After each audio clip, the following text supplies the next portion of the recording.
านเรื่องนับขาให้ค่อยแดมือพักเฮียนเท่าจอดกับหมู่พากันไปย่างลินทงนาพวกเขาได้เห็นกระปูย่างอยู่เทิงคันนาและเว้าขึ้นว่า โอ้กระปูคือมีขาหลายแท้แล้วพากันพักอยู่ก้องต้นไม้และได้ยินเสียงดังสนั่นจักจันมีจักขาโน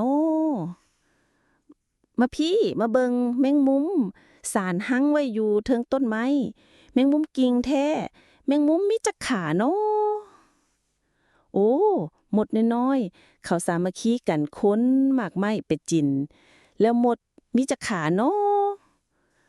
เบิ่งแม่ฝูงผึ่งกำลัง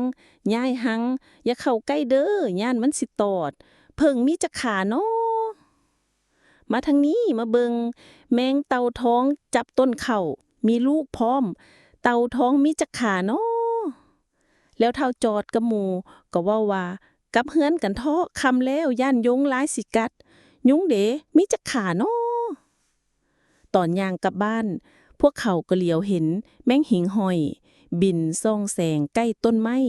แล้วแมงหิ่งห้อยมีจักขาโนเมื่อเจ้าได้ฟังนิทานเรื่องนี้แล้วเจ้าฮู้บ่ว่าแมงไม้เหล่านั้นเขามีจักขาคำตอบคือกระปูมี8 ขาจักรจั่นมี6 ขาแมงมุมมี8 ขามดมี6 ขาผึ้งมี6 ขา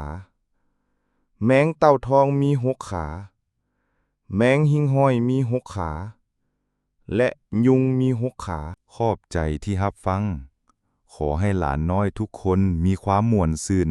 กับการฟังนิทานจากซ่องของพวกเฮา Tell a Story เล่าเรื่อง